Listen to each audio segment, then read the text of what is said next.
तो दोस्तों आज के इस वीडियो में हम पढ़ने वाले हैं पूरा का पूरा ह्यूमन डाइजेस्टिव सिस्टम यानी कि मानव पाचन तंत्र। और मैं हिंदी मीडियम से हूं, इसलिए मैं हिंदी मीडियम में ही सारी की सारी चीजों को पढ़ूंगा।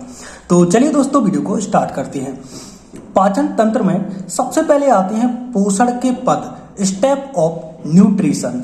पोषण के पदों में सबसे पहले आता है अंतर्ग्रहण। अंतर्ग्रहण कहलाता है मुख में भोजन को रखना। इसके बाद आता है पाचन।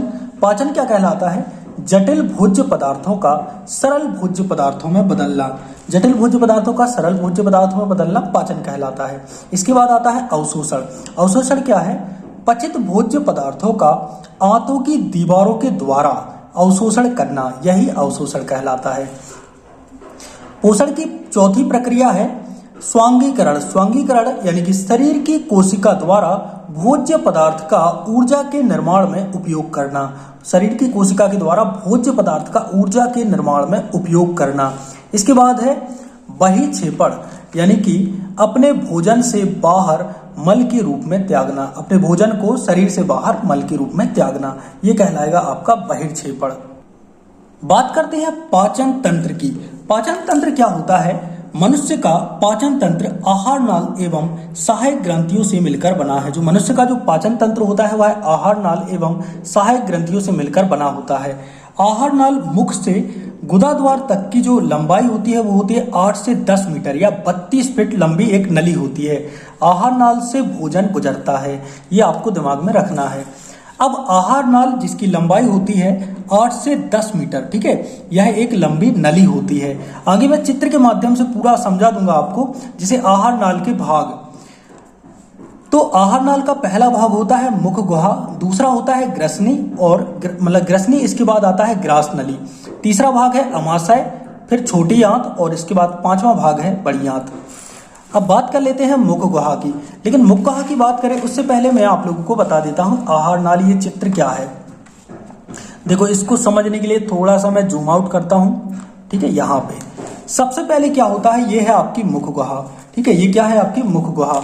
अब मुख गुहा के बाद जैसे खाना गया आपकी मुख गुहा से, यहाँ से ग्रसनी में जाएगा, यहाँ पे ग्रसनी होती है, ठीक है, कितनी 10 सेंटीमीटर लंबी ग्रसनी होती है। फिर खाना जाता है ग्रास नली में, ये ग्रास नली है। फिर उसके बाद खाना जाएगा आपके अमाशय। अमाशय का मतलब पेट में, ठीक है, अंग्रेजी में इसे स्टोमच कहते हैं। अमाशय के बाद देखिए अमाशय में खाना आ गया। अब इसके बाद खाना जाएगा कहाँ पे? सीधा यहाँ से जाएगा आपकी छोटी आंत में, ये आपकी छोटी आंत है। और ये एक बात याद रखना, छोटी आंत है वह बड़ी होती है और बड़ी आंत छोटी होती है, क्योंकि छोटी आंत यहाँ पे अपने आप बहुत लंबी होती है, ठीक है। छोटी आंत के बाद खाना जाएगा यहाँ से आपकी बड़ी आंत में, और बड़ी आंत से आपके सीधे सवेरे आप जो करते हैं ना, वहां पे जाके इसमें गुदाद्वार में जाके आपका खाना बाहर निकल जाएगा, जो अवशेष बचेगा। तो इसी चीज को आज के इस वीडियो में हमें पढ़ना है। तो यहाँ पे सबसे पहला है मुख गुहा, ठीक है। मुख गुहा क्या कहलाता है आइए जान लेते हैं। मुख गुहा के 3 अंग हैं, दांत, जीभ और लार ग्रंथियां। इन तीनों ही अंगों को समझना बहुत ही ज्यादा आईएमपी है। अब मैं जूम कर रहा हूं वापस। तो सबसे पहले बात करते हैं दांतों की। मनुष्य के दांत द्विवार दंती होते हैं। द्विवार दंती का मतलब होता है 2 बार जन्म लेते हैं। मनुष्य के जो दांत होते हैं वह 2 बार जन्म लेते हैं। दूध के दांत होते हैं 20 और स्थायी दांत होते हैं 32। स्थायी दांत कुल मिला के कितने होते हैं? 32। तो मनुष्य के दांत विषम दंती होते हैं। विषम दंती मतलब होता है अलग अलग आकार और संरचना वाले। यानी कि आपने देखा होगा कि आपके आगे के 4 दांत कुछ इस प्रकार से हैं और उसके बाद 2 दांत ऐसे थोड़ी से खड़े रहते हैं, ठीक है। तो इन्हीं दांतों को बारे में अपन आगे भी पढ़ेंगे। यहां पे देखिए, यहां से दांतों का अध्ययन ओडोंटोलॉजी कहलाता है। जी हाँ दोस्तों, दांतों का अध्ययन ओडोंटोलॉजी कहलाता है। मनुष्य के मुख में 4 प्रकार के दांत होते हैं। अब इन्हीं चारों प्रकारों को आपको पढ़ना है। पहला कहलाता है इंसाइजर। अब जैसे दांतों की संरचना ये है, ठीक है। यहाँ पे ये जो 4 दांत है ना आपके सबसे सामने वाले, ये और यहाँ पे नीचे वाले, ये इंसाइजर कहलाते हैं, ठीक है। तो यहाँ पे दिया गया है इंसाइजर। इसे हिंदी में कृंतक कहते हैं। कृंतक दांत कितने हैं? कृंतक दांत हैं 8। कितने हैं? 8। इन दांतों का काम होता है काटने वाले दांत, मतलब ये किसी भी खाना को काटते हैं। जैसे कि आपका सेव हो गया, सेव को काट लेते हैं, मतलब काटने का काम करते हैं आपके कृंतक या इंसाइजर दांत। दूसरे हैं आपके कैनाइन दांत। कैनाइन दांत जो रहते हैं वो आपके रदनक दांत कहलाते हैं। अब देखिए, रदनक जो दांत होते हैं वह चीरने फाड़ने वाले दांत होते हैं। ज्यादातर ये मांसाहारी या सर्वाहारी जंतु में पाए जाते हैं, मतलब जानवरों जो भी है जीवों में पाए जाते हैं। ये जो दांत रहते हैं ना, ये एक प्रकार से आप ये मान सकते हो ये शाकाहारी जानवरों में नहीं पाए जाते हैं। तो आप कहेंगे जो हाथी के दांत होते हैं, तो हाथी के दांत वो इंसाइजर ही है, ठीक है, वो कृंतक दांत ही कहलाते हैं, वो कैनाइन नहीं कहलाते हैं, क्योंकि हाथी शाकाहारी है। लेकिन हाथी के जो दांत रहते हैं वह कृंतक दांत है, ठीक है, रदनक नहीं है।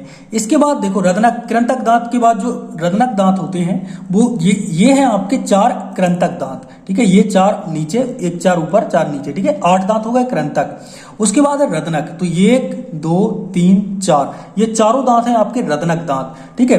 इसके बाद आता है आपके प्रीमोलर दांत। कौन से दांत? प्रीमोलर, यानी कि अग्र चवर्णक दांत। पीसने वाले जो दांत होते हैं वो प्रीमोलर दांत कहलाते हैं।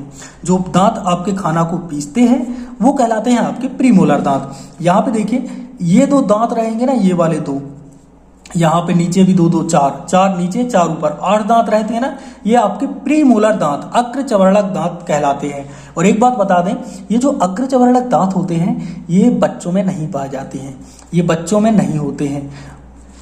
अब इसके बाद दोस्तों यहाँ पे दिया गया है, देखिए, अग्र चवर्णक के बाद है यहाँ पे मोलर दांत, यानी कि चवर्णक दांत, यानी कि पीसने वाले जो दांत होते हैं, या इन्हें अक्कल दाढ़ भी कहते हैं, इन्हें ही कहते हैं एक प्रकार से चवर्णक दांत या मोलर दांत। तो ये आपके बाद के जो दांत हैं, ठीक है, यहाँ पे यहाँ पे यहाँ पे, ये आपके चवर्णक या मोलर दांत कहलाते हैं। दंत सूत्र क्या होता है, यहाँ पे थोड़ा सा इसे भी देख लेते हैं। दंत सूत्र यानी यू यानी ऊपरी जबड़ा, एल यानी निचला जबड़ा। इसमें कोई गुणा भाग नहीं करना है आपको, बस ये तरीका है एक प्रकार से ICPM, ठीक है। यहाँ पे ये होता है 210 2 और 212 3। ये इसका मतलब एक मैं तरीका बता देता हूं आपको। यहाँ पे एल मतलब निचला जबड़ा, ठीक है, आई मतलब इंसाइजर, सी मतलब कैनाइन, पी मतलब प्रीमोलर, एम मतलब मोलर, ठीक है। इनको मैं आगे समझाता हूं आपको ये दंत सूत्र है क्या। जैसे दूध का दांत है, ठीक है, दूध का जो दंत सूत्र होता है दूध के दांतों का, वो होता है U/L, यानी ऊपरी जबड़ा अपॉन निचला जबड़ा, एल यानी लोअर जो भी है, ठीक है, जबड़ा को अंग्रेजी में जो भी कहती हूँ। इसके बाद है इंसाइजर, ठीक है, कैनाइन, प्रीमोलर, मोलर, ठीक है, ये रहता है 2 1 2। तो इनमें 2 का गुणा कर देते हैं। देखो 2 और 1 3 और 2 5, 5 में 2 का गुणा करेंगे तो 10। अब इनको काटते नहीं बैठना, ठीक है, 2 और 1 3, 3 2 5, 5 दूनी 10, कुल मिला के ये दांत 20 होते हैं। ये काटना नहीं, ये काटने, ये गणित थोड़ी है, ये तो विज्ञान है, और विज्ञान तुम्हें पता है गणित की दुश्मन है, इसलिए इसे काटना नहीं है, वरना तुम लोग काटने लग जाओ। हाँ, गुणा करना है, लेकिन विज्ञान को आपको गणित नहीं बनाना। इसके बाद है आपके स्थायी दांत। स्थायी जो दांत होते हैं उनका दंत सूत्र होता है, क्या होता है, U/L, ऊपरी जबड़ा अपॉन निचला जबड़ा, 2 और 1 3 2 5 3 8, 8 दूनी 16, ऊपर 16, 2 और 1 3 2 5 3 8, 8 दूनी 16, नीचे 16। इस प्रकार से ये दांत होते हैं। अच्छा, कोई बोले कि आपके इंसाइजर कितने होते हैं स्थायी दांतों में, तो इंसाइजर 2 और 2 4, और 4 का 2 में गुणा कर दो तो 8 इंसाइजर होते हैं। अच्छा, आपके जब आप दूध के दांत रहते हैं उसमें भी तो 8 इंसाइजर होते हैं। इस प्रकार से ये चीजें दी गई हैं यहाँ पे। अब दांतों की बात कर ली, अब बात कर लेते हैं मोलर की। मोलर यानी कि दाढ़। अक्कल दाढ़ क्या कहलाती है? 20 वर्ष के एज के बाद निकलने वाले जो अंतिम 4 दांत होते हैं वो आपके मोलर दांत या अक्कल दाढ़ कहलाते हैं, ठीक है। जो आपके 20 साल के बाद जो दांत निकलते हैं उन्हीं को आप मोलर दांत या अक्कल दाढ़ कहते हैं। अक्कल दाढ़ एक प्रकार से अवशेषी अंग कहलाता है, क्योंकि इसका ज्यादा यूज नहीं होता, हम मतलब इससे खाना आना खाते ही नहीं है। बच्चों में प्री मोलर दांत नहीं पाए जाते हैं। मैंने आपको पहले ही बताया, जो बच्चों में प्री मोलर दांत होते हैं यानी कि जो अग्र चवर्णक होते हैं वह दांत नहीं पाए जाते हैं। दांतों में जो मजबूती रहती है वह कैल्शियम एवं आयरन देते हैं। तो कैल्शियम एवं आयरन की वजह से इन दोनों तत्वों को आपको लेते रहना है, जिससे कि आप लोग जो दांत है ना आपकी वो मजबूत रहे। अब यहां पे दिया गया है हाथी के गजदंत। हाथी के गजदंत द्वितीय कृंतक यानी कि इंसाइजर का रूपांतरण होते हैं। ये आपके कैनाइन नहीं होते, ठीक है, कैनाइन नहीं होते, ये आपके द्वितीयक इंसाइजर होते हैं, यानी कि आपके जो कृंतक दांत होते हैं वही होते हैं। शाकाहारी में कैनाइन जो दांत हैं वह नहीं होते हैं, ठीक है, कैनाइन दांत नहीं होते। कैनाइन मतलब रदनक दांत नहीं होते हैं, ठीक है। कितने दांत केवल एक बार जन्म लेते हैं? तो केवल एक बार मतलब केवल एक जन्म लेते हैं। एक जन्म का मतलब केवल एक बार होते हैं, ये दोबारा नहीं मिलेंगे तुम्हें। तो 12 दांत ऐसे होते हैं जो कि केवल एक बार जन्म लेते हैं। अब बात कर लेते हैं दांत की आंतरिक संरचना की। तो देखो दांत है, इसके 3 भाग है। यहाँ पे देखिए ये है आपका मसूड़ा, ये क्या है आपका मसूड़ा, ठीक है। यहाँ पे मैं इसी तरीके से बना रहा हूँ, ठीक है। और यहाँ पे ये है आपका दांत। दांत की 3 लेयर होती हैं। इन पहले देखो मसूड़े से यहाँ पे ये देखिए इस नीचे वाले हिस्से को कहेंगे दांत की जड़। और आपके दांत है ना, भगवान कसम आपके दांत अंबुजा सीमेंट की तरह मजबूत दांत होते हैं, ठीक है। ये जो जड़ रहती है ना आपके दांत, बिल्कुल बहुत खतरनाक। ये मान लो कि आपकी जो तंत्रिकाएं हैं यहाँ से ऐसी जुड़ी रहती है ना कि दांत तो आपका टूट नहीं सकता, ठीक है। बस आप ऐसा नहीं है कि उसमें हथौड़ा मारने लगे तो फिर अंबुजा सीमेंट क्या करेगा, ठीक है, ऐसा नहीं रहता। उसके बाद है आपकी यहाँ पे ये वाला हिस्सा कहलाता है ग्रीवा। क्या कहलाता है? ग्रीवा, जिसमें क्या होता है मसूड़े दांत से जुड़े रहते हैं, उसको कहेंगे ग्रीवा। और इसके बाद ये ऊपरी हिस्सा कहलाएगा शीर्ष। अब देखिए दांतों की संरचना को भी अपन समझ लेते हैं। ये आपका दांत है, ठीक है। और दांत है ये मसूड़ा, यहाँ पे एक प्रकार से ये मसूड़ा रहता है, ठीक है। मसूड़ों के बीच में एक प्रकार से लगा रहता है। तो दांत का जो ऊपरी हिस्सा होता है ना, ये वाला हिस्सा होता है ना, ये सफेद वाला, जिससे आप लोग खाते हो, जिससे आप लोग मतलब सभी काम इससे ही होता है, इसे कहते हैं एनेमल, हिंदी में कहते हैं दंत बल्क।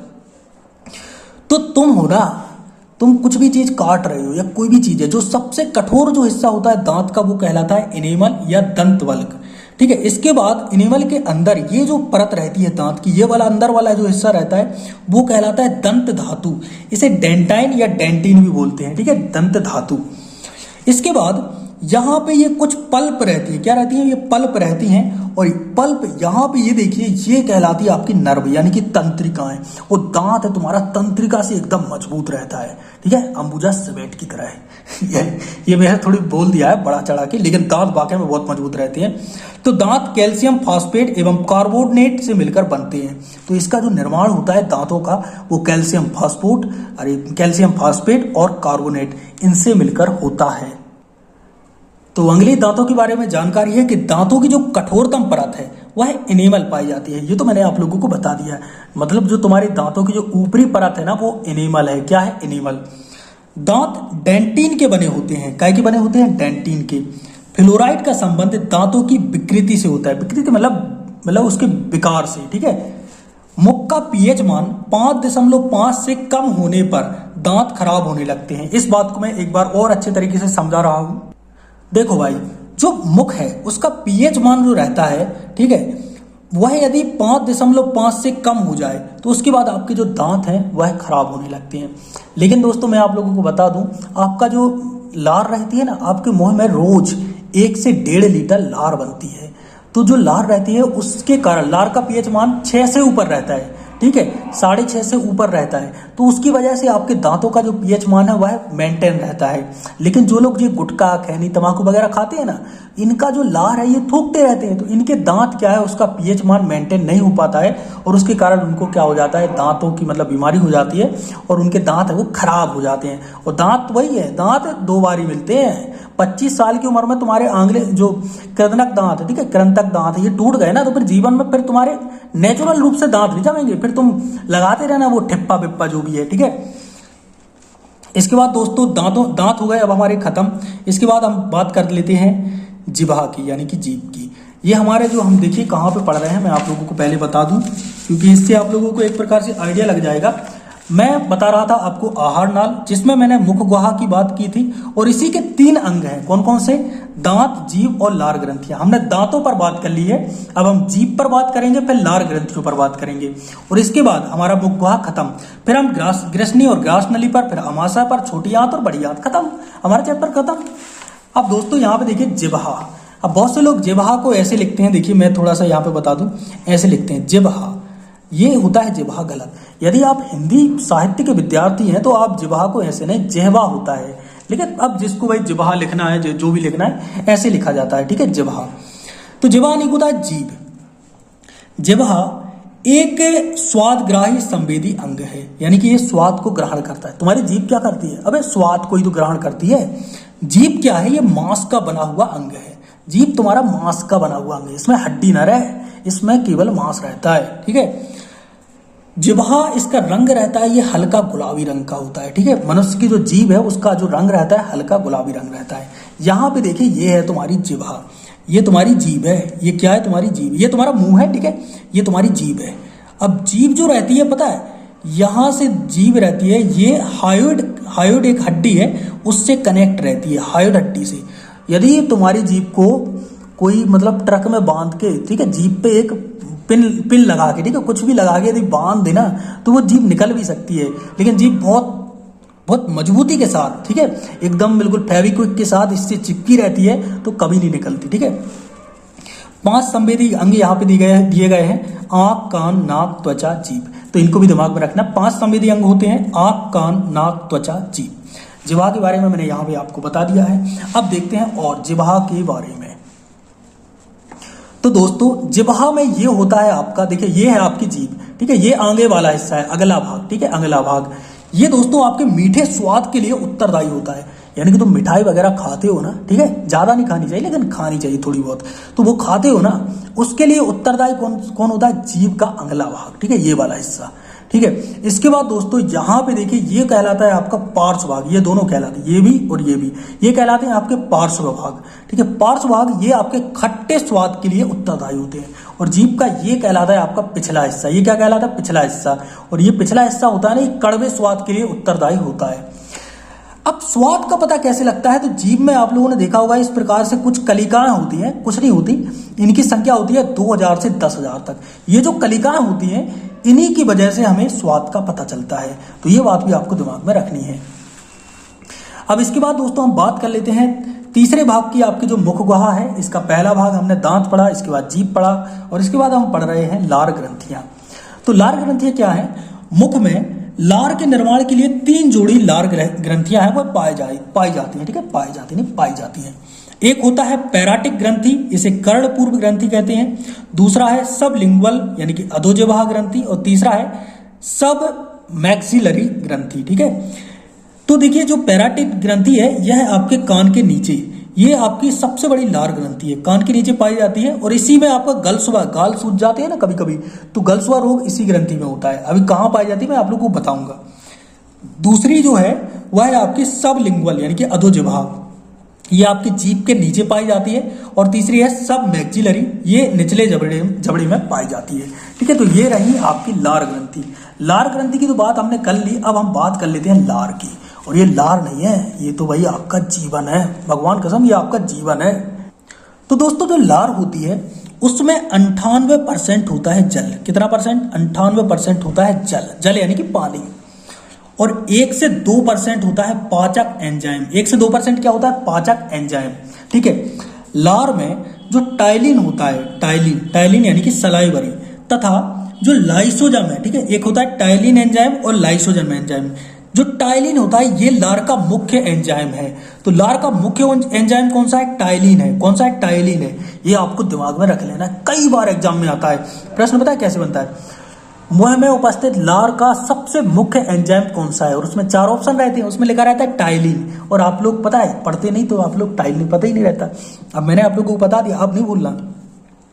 लार का पीएच मान होता है वह 6.8 होता है। और मैंने आप लोगों को बताया था ना, ये आपके दांतों को भी बचाता है। ये जो पीएच मान है ना, ये 6.8 है, तो ये आपके मुंह के पीएच मान को पूरा का पूरा मेंटेन करता है। तो गुटखा मत खाया करो। वे जुबा केसरी जो रहते हैं ना, वो एडमेट देते हैं, वो खुद नहीं खाते, उनको तो पैसों की ललक पड़ी है ना, वो जो भी रहते हैं ना।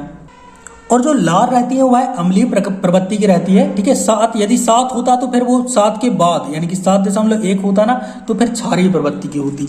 तो लार रहती है अम्लीय एसिड प्रवृत्ति की होती। ठीक है, इसके बाद है लार का मुख्य कार्य।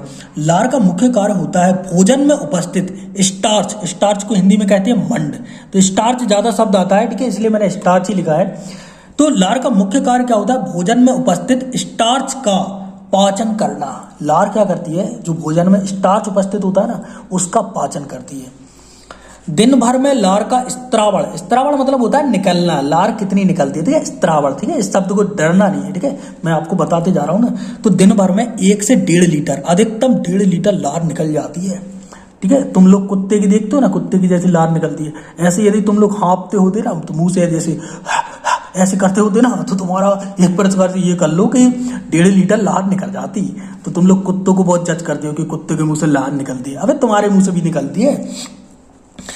मुख में पाचन, तो पाचन की क्रिया मुख से ही शुरू होती है। सबसे पहले जो पाचन की क्रिया होती है वह मुख से शुरू होती है, ठीक है। और पाचन की क्रिया मुख से शुरू होती है तो फिर कौन पचाता है? सबसे पहले लार। अब देखिए अब क्या है, ये स्टार्च क्या है। सबसे पहले तुमने खाया खाना, खाना में था स्टार्च, उसमें था कार्बोहाइड्रेट, ये तुमने खाया। अब तुम्हारे लार में उपस्थित है टाइलिन, जिसका पीएच कितना है? 6.8।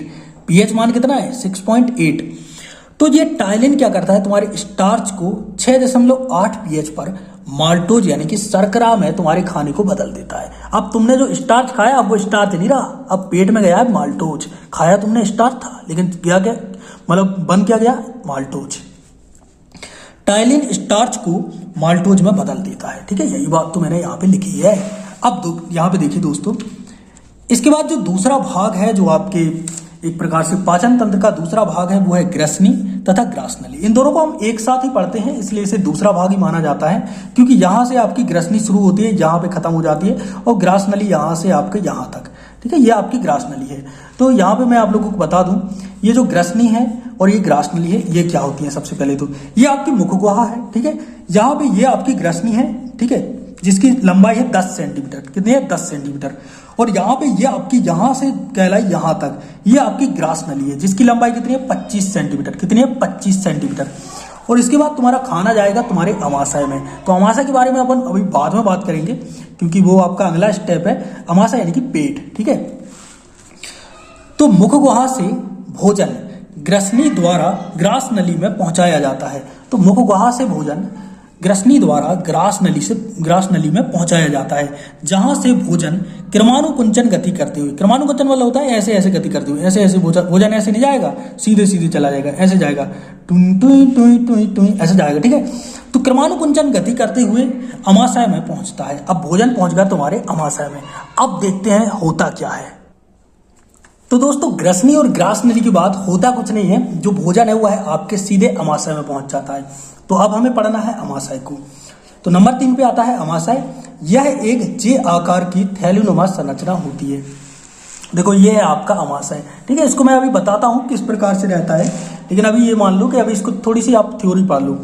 इसकी दीवारों द्वारा जठर रस का स्त्रावण होता है। जठर रस में मतलब जठर रस निकलता है, ठीक है। इसकी दीवारों द्वारा जो जठर रस होता है वह निकलता है। जठर रस में पाचक एंजाइम पेप्सिन, एनिन, ठीक है, ये म्यूकस, ठीक है, कौन सा? म्यूकस तथा एससीएल यानी कि हाइड्रोक्लोरिक अम्ल पाया जाता है। तो जठर रस में ये सारी चीजें मतलब सभी चीजें पाई जाती है। कौन कौन से? पाचक एंजाइम पाए जाते हैं, जैसे कि पेप्सिन, एनिन, म्यूकस और एससीएल यानी कि हाइड्रोक्लोरिक एसिड मतलब अम्ल, ये आपके जठर रस में पाए जाते हैं। जिसका पीएच क्या होता है जठर रस का? 1.5 से 3.5, 1.5 से 3.5। तो अमाशय 4 दीवारों से मिलकर बना होता है। ये आपका अमाशय, ठीक है। यहाँ से मतलब यहाँ पे आप लोग, ठीक है, ग्रासनली थी, ग्रासनली से आप आ गए अमाशय पे। तो ये 4 दीवारों से मिलकर बना है। इन चारों दीवारों को समझ लेते हैं। ये बाहर वाली दीवार है, इसको कहते हैं सेरोसा। उसके बाद ये जो सेकेंड नंबर की दीवार है, ठीक है, ये वाली, इसको हम कहते हैं मस्क्यूलेरिस। क्या कहते हैं? मस्क्यूलेरिस। और अंग्रेजी में इसे याद करना पड़ेगा क्योंकि ये अंग्रेजी में आती है। उसके बाद ये जो काली वाली दीवार दिख रही है ना, ये जो दीवार है, ठीक है, रंग मैंने अपने पेन से बनाया है, ठीक है, तो काला नहीं होता। इसको कहते हैं सब म्यूकोस। क्या कहते हैं? सब म्यूकोस। और इसके बाद जो ये वाली दीवार है, ठीक है, नीले कलर की एक प्रकार से, इसको कहते हैं म्यूकोसा। क्या कहते हैं? म्यूकोसा। तो ये 4 दीवारें होती हैं अमाशय की, और इन्हीं 4 दीवारों से मिलकर अमाशय है वह बना रहता है। इन्हीं 4 दीवारों में एक प्रकार से ये जठर ग्रंथियां भी पाई जाती हैं, ठीक है। यहाँ पे ऐसी जठर ग्रंथियां रहती हैं, ये जठर ग्रंथियां रहती हैं जो कि जठर रस का निर्माण करती हैं। तो अमाशय की दीवारों में भिन्न भिन्न कोशिकाएं पाई जाती हैं। कौन कौन सी भिन्न भिन्न कोशिकाएं पाई जाती हैं? एक तो है पैराइटल कोशिकाओं से एक प्रकार से एससीएल निकलता है। अमाशय की दीवारों में भिन्न भिन्न कोशिकाएं पाई जाती हैं। पैराइटल कोशिका से एससीएल निकलता है, ठीक है। जो एससीएल होता है यह जीवाणु नाशक होता है, मतलब जो आपके भोजन में जीवाणु वगैरह आए हैं ना, उनका नाश एससीएल कर देता है, मतलब हाइड्रोक्लोरिक अम्ल कर देता है। उसके बाद मुख्य कोशिका से पेप्सिन तथा अन्य एंजाइम निकलते हैं, ठीक है, अन्य एंजाइम निकलते हैं। और इसके बाद नंबर 3 म्यूकस कोशिका से म्यूकस निकलता है। ये सिंपल सी बात है। तो ये कुछ एंजाइम निकलते हैं। इसके बाद है आपके अमाशय के गुण। तो अमाशय के गुण नहीं, इसके ये अमाशय की दीवारों के बाद अमाशय के भाग भी होते हैं। तो ये जो ऊपरी भाग होता है ना, ये वाला, ये कहलाता है कार्डियक। ये यहाँ पे भाग होता है ना, उसको कहते हैं फंडिक, और पूरा ये वाला जो हिस्सा रहता है ना, उसको कहते हैं बॉडी। और इसके बाद जो रहता है ना फाइलोरिक यानी कि जहां से ये रहता है ये वाला भाग, इसको कहेंगे आप पाइलोरिक, ठीक है, फाइलोरिक नहीं पाइलोरिक। अमाशय में पाचन, अमाशय में प्रोटीन का पाचन पेप्सिन तथा एनिन एंजाइम के द्वारा होता है। तो अमाशय में जो पाचन होता है, प्रोटीन का पाचन पेप्सिन तथा एनिन एंजाइम के द्वारा होता है, ठीक है। आई थिंक आप लोगों को इसमें दिख रहा होगा। अब क्या होता है, आपने प्रोटीन लिया, अब पेट में पहुंच गया प्रोटीन, ठीक है। तो प्रोटीन का पाचन ये पेप्सिन है, ठीक है। पेप्सिन के पीएच 1.5 से 3.5, इससे आप पेप्सिन क्या करेगा, प्रोटीन को पेप्टाइड या पेप्टोन में बदल देता है। ऐसे ही जैसे कि आपने दूध लिया, ठीक है, दुग्ध प्रोटीन लिया या कैसीन लिया, तो इसमें क्या करेगा, एनिन क्या करेगा, एनिन आपको ये मतलब दुग्ध प्रोटीन को कैल्शियम पैराकैसिनेट में यानी कि दही में बदल देता है। दही का एक प्रकार से रासायनिक नाम क्या है, कैल्शियम पैराकैसिनेट। दही का रासायनिक नाम कैल्शियम पैराकैसिनेट। तो इसमें आपका मतलब रेनिन है, दुग्ध प्रोटीन को कैल्शियम पैराकैसिनेट में बदल देता है। अमाशय में भोजन मैक्सिमम 4 घंटे में पच जाता है। कितने घंटे में, 4 घंटे में पच जाएगा। मिनिमम कितना भी हो सकता है, लेकिन 4 घंटे में तुम्हारा भोजन पच जाएगा अमाशय में। इतनी बात क्लियर है। तो अमाशय के बाद है नंबर 4 पर छोटी आंत, और इसके बाद बड़ी आंत, और आपका ये चैप्टर खत्म, ठीक है। छोटी आंत क्या होती है, इसकी लंबाई होती है 6.5 मीटर होती है, ठीक है। छोटी आंत में भोजन का पूर्ण पाचन एवं अवशोषण होता है। छोटी आंत के 3 भाग होते हैं, कौन कौन से, ड्यूडेटम, ठीक है, ड्यूडेटम, जेजुनम, इलियम, ये 3 भाग होते हैं छोटी आंत के। जो ड्यूडेटम रहता है ये सबसे छोटा भाग है, 25 सेंटीमीटर इसकी लंबाई होती है। जेजुनम है, इसकी लंबाई होती है 2.9 मीटर। लेकिन जो इलियम होता है इसकी जो लंबाई होती है वो होती है 3.5। यहाँ पे देखिए ये है आपका अमाशय, ठीक है। यहाँ पे ये देखिए ये है आपकी छोटी आंत, यहाँ से आपकी छोटी आंत चालू हो गई, तो यहाँ से इतना रहेगा आपका ड्यूडेनम, ठीक है। उसके बाद ये जेजिनम है, यहाँ पे बहुत सारा मुड़ा रहता है, ठीक है, तो जेजिनम, और ये अंत में यहाँ से इलियम, ठीक है, यहाँ से बहुत सारा इलियम। तो ये चीज रहती है आपकी, मतलब तीनों जो भाग होते हैं अमाशय के, छोटी आंत के, ठीक है, अमाशय की नहीं छोटी आंत के। तो छोटी आंत की दीवारों में उंगली नुमा उभार पाए जाते हैं। इसमें उंगली नुमा उभार पाए जाते हैं, वो भी मैं आप लोगों को बताऊंगा। देखो यहाँ पे ये है, ये उंगली नुमा उभार है, जिन्हें रसांकुर या बिलाई कहा जाता है। बिलाई अवशोषण की सतह बढ़ाने का कार्य करती है। छोटी आंत की दीवारों द्वारा जो आंत्र रस है, ठीक है, आंत्र रस है उसका स्थावण होता है, आंत्र रस का स्थावण होता है, जिसमें कई एंजाइम जैसे trypsin, lipase, amylase, sucrase, maltase और न्यूक्लियोएज आदि एंजाइम पाए जाते हैं। तो जो एक रस निकलता है ना आंत्र रस, तो आंत्र रस क्या होता है, जो छोटी आंत के दीवारों के द्वारा निकलता है, इसमें कई एंजाइम होते हैं जैसे कि trypsin, lipase, amylase, sucrase, maltase, nuclease, ये सभी एंजाइम इससे निकलते हैं। तो छोटी आंत है उसका पाचन, छोटी आंत में पाचन कैसे होता है, देखिए इस प्रकार, इसको मतलब आप लोग जान लीजिए। आपने पेप्टाइड या पेप्टिन अब लिया, ठीक है, पेप्टाइड या पेप्टोन लिया, तो ट्रिप्सिन जो रहेगा, जो छोटी आंत की दीवारों से एक एंजाइम निकला है, ये पेप्टाइड को अमीनो अम्ल में बदल देगा, और अमीनो अम्ल के बाद अब तुम्हारा खाना कुछ मतलब किसी भी चीज में नहीं बदलेगा। यही आखिरी स्टेज होती है अमीनो अम्ल। तो यहाँ पे ये देखिए पूरी संरचना एक बार फिर से मैं आप लोगों को बता देता हूँ। ये कहलाता है आपका लीवर, लीवर से पित्तरस बनता है। क्या बनता है, लीवर से पित्तरस बनता है, और यहाँ पे वह पित्ताशय में जाता है। क्या कहाँ पे जाता है, ये पित्ताशय है, ठीक है, पित्ताशय में जाता है, और उससे भी आपका एक प्रकार से ये छोटी आंत में मिल जाता है। एक होता है आपका अग्नाशय, ये अग्नाशय है, इसमें जो अग्नाशयी रस होता है वो भी छोटी आंत में मिलता है। तो ये चीजें आपकी मतलब दिमाग में आपको रखनी है। ये मैंने भाग आपको बता दिए हैं कि ये आपका ड्यूडेनम है, ये आपका जेजुनम है, और यहाँ पे यहाँ तक जेजुनम है, ठीक है, यहाँ तक, और उसके बाद ये है आपका इलियम। छोटी आंत के बारे में मैंने आप लोग को बता दिया है। बिलाई देखिए, बिलाई ये कहलाती है। छोटी आंत के अंदर ऐसा कुछ होता है जिसमें कि ये बिलाई है, ये क्या है, बिलाई, ये बिलाई है, ठीक है, ये बिलाई है, ठीक है, ये बिलाई कहलाती है। तो देखिए जैसे कि आपने बसा खाया, ठीक है, बसा क्या होता है, लाइपेज जो एंजाइम है, ठीक है, लाइपेज की उपस्थिति में अब बसा है बसीय अम्ल में बदल जाएगा या ग्लिसरॉल में बदल जाता है। ऐसे ही आपने माल्टोज खाया, ये माल्टेज की उपस्थिति में ग्लूकोज या फ्रक्टोज में बदल जाएगा। छोटी आंत में भोजन का अवशोषण सूक्ष्म रसांकुर बिलाई द्वारा किया जाता है। छोटी आंत में भोजन का जो अवशोषण है वह सूक्ष्म रसांकुर बिलाई द्वारा किया जाता है, ठीक है। तो इतना दिमाग में आपको रखना है। तो दोस्तों पेन की हवा हो गई है टाइट, इसलिए अपन दूसरे इससे अपन पढ़ाते हैं, ठीक है। इसके बाद है बड़ी आंत, इसकी लंबाई 1.5 मीटर होती है। कितनी होती है? 1.5 मीटर होती है। इसके द्वारा भोजन में उपस्थित जल एवं खनिज पदार्थों का अवशोषण किया जाता है। बड़ी आंत रहती है, इसमें क्या होता है, भोजन एवं जो भोजन है ना, उसमें जो पानी है और जो खनिज पदार्थ रहते हैं उसका अवशोषण किया जाता है। बड़ी आंत के भाग कौन कौन से भाग होते हैं? सीकम, कोलन और रेक्टम, 3 भाग होते हैं। एक और भाग होता था, एक सीकम, देखो सीकम भाग से अवशेषी अंग अपेंडिस भी जुड़ा होता है। ये अपेंडिस रहता है ना, ये यहाँ पे देखिए, ये तुम्हारी बड़ी आंत, इसमें यहाँ पे देखिए, यहाँ से छोटी आंत में खाना गया तो यहाँ से सीधा यहाँ से ऐसे जाता है। तो ये जो अपेंडिस है ना, इसका ज्यादा कोई काम नहीं रहता, इसलिए इसे अवशेषी अंग कहा गया है, ठीक है। ये जो सीकम है, सबसे पहले खाना कहाँ जाएगा? सीकम में, फिर कोलन में, ठीक है। सबसे बड़ा भाग कोलन ही होता है आपकी बड़ी आंत का। और उसके बाद आपके देखिए यहाँ पे, इसके बाद कोलन के बाद आपका मिल जाएगा मलद्वार, ठीक है। मलद्वार यानी कि रेक्टम, कोलन के बाद रेक्टम, और रेक्टम के बाद आपका यहाँ पे मलद्वार रहेगा, ठीक है। इसे गुदाद्वार भी कहते हैं। तो यहाँ से ये आपके तीनों भाग खत्म हो जाते हैं और यहाँ पे आपका जो 5 स्टेप है वो भी खत्म होते हैं। लेकिन आपकी 2 ग्रंथि और रही हैं, इनको बारे में भी अपन जान लेते हैं। वो है आपकी पाचक ग्रंथि। पाचक ग्रंथि है, इसलिए ये भी आपके डाइजेस्टिव सिस्टम का हिस्सा है। और 5 मिनट की क्लास बची हुई है, ठीक है। तो यकृत मतलब होता है, यकृत क्या है? यह शरीर की सबसे बड़ी ग्रंथि है यकृत, जिसका वजन होता है 1.5 किलो, ठीक है। यकृत मतलब लीवर, ठीक है। यकृत पित्तरस का स्त्रावण करता है पित्तरस का, जिसमें कोई एंजाइम नहीं पाया जाता है। पित्तरस में कोई एंजाइम नहीं पाया जाता है। यहाँ पे देखिए, पित्तरस में 2 वर्णक पाए जाते हैं। कौन कौन से? बिलिरुबिन पिगमेंट और होता है बिलीवर्डिन पिगमेंट, ठीक है। 2 प्रकार के वर्णक पाए जाते हैं जो अलग अलग रंगों के होते हैं। यकृत में विटामिन ए तथा डी ग्लाइकोजन का संचय होता है, ठीक है। विटामिन ए, डी और ग्लाइकोजन का क्या होता है? संचय होता है। यकृत जो रहता है, यह अमोनिया को यूरिया में बदलता है, मतलब अमोनिया है, इसको यूरिया में कौन बदलता है? यकृत।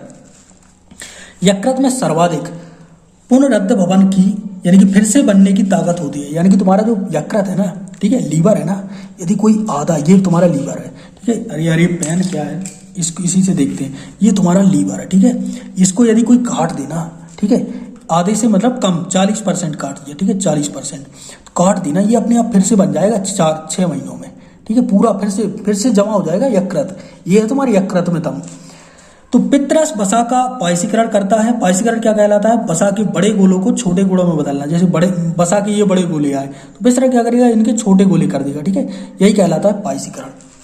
तो ये रहता है तुम्हारा पित्तरस। पित्तरस कहाँ से निकलता है? यकृत से। ये देखो, इसीलिए मैंने पेन बदला था साला, ये तो चलो हाँ। तो यकृत रहता है या निरावरण में मदद करता है। लीवर क्या करता है? रासायनिक कारखाना कहलाता है। लीवर इसलिए हमारा जो यकृत रहता है वह रासायनिक कारखाना भी कहलाता है। इसमें सभी काम होते हैं। यकृत में हेप्टिक कोशिका का यानी कि रसायन वाले, ठीक है, जमा रहते हैं। यकृत में हेप्टिक कोशिका तथा कुप्फुर कोशिका पाई जाती है। तो 2 कोशिकाएं यकृत में पाई जाती हैं। कौन कौन सी? हेप्टिक और कुप्फुर कोशिका। तो यकृत हो गया है खत्म। बात कर लेते हैं अग्नाशय की। यह शरीर की दूसरी सबसे बड़ी ग्रंथि है। पहली कौन सी है? यकृत। और ये मिश्रित ग्रंथि होती है। मिश्रित मतलब यह रस और हार्मोन दोनों बनाती है। यकृत तो देखो रस बनाता था, ये हार्मोन भी बनाती है। अग्नाशय क्या करता है? हार्मोन भी बनाता है। तो अग्नाशय द्वारा अग्नाशयी रस का स्त्रावण होता है, जिसे पूर्ण पाचक रस भी कहा जाता है। तो जो अग्नाशयी रस है उसको पूर्ण पाचन रस कहा जाता है, ठीक है, पाचक रस। अग्नाशयी रस का जो पीएच मान होता है वह 7.8 से 8.3 होता है। अग्नाशय में कोशिका के गुच्छे पाए जाते हैं, जिसे लैंगरहैंस की दीपिका कहते हैं। देखो ये है तुम्हारा जैसे अग्नाशय, इसमें जो दीपिका टाइप के है ना, ये यहाँ पे ये आपका रस है, ठीक है। ये जो दीपिका है ना, तो ये लैंगरहैंस की दीपिका कहलाती है। लैंगरहैंस की दीपिका द्वारा हार्मोन का स्त्रावण किया जाता है और इन्हीं के द्वारा हार्मोन का स्त्रावण होता है। लैंगरहैंस की बी सेल यानी कि बीटा सेल से इंसुलिन तथा लैंगरहैंस की जो अल्फा सेल है यानी कि अल्फा कोशिका है, उससे ग्लूकेगॉन हार्मोन निकलता है, ठीक है। ये दोनों हार्मोन निकलते हैं। अब दोस्तों यहाँ पे देखिए, ग्लूकोज पे, ठीक है, ग्लूकोज को इंसुलिन जो हार्मोन रहता है ये ग्लाइकोजन में बदल देता है, ठीक है, ग्लाइकोजन में बदल देता है। और ये ग्लाइकोजन है, ठीक है, इसको जो ग्लूकागॉन हार्मोन है, ठीक है, ये क्या करेगा? ये आपको ग्लूकोज में बदल देगा। ग्लाइकोजन है ये तुम्हारे यकृत में सेव होता है। कहाँ पे सेव होता है? यकृत में सेव होता है। ये मतलब सुरक्षित जमा हो जाता है। सभी नहीं होता, कुछ आपका ग्लूकोज की आपको जरूरत है, ठीक है। इंसुलिन की कमी से मधुमेह यानी कि डायबिटीज मेलिटस, ठीक है, डायबिटीज मेलिटस रोग होता है। ज्यादा शक्कर खाने से शुगर की बीमारी होती है, और शुगर यानी कि मधुमेह, ठीक है, यानी कि डायबिटीज। तो दोस्तों यहाँ पे जो हमारा चैप्टर है वह खत्म होता है। आई होप दोस्तों आपको वीडियो पसंद आया होगा।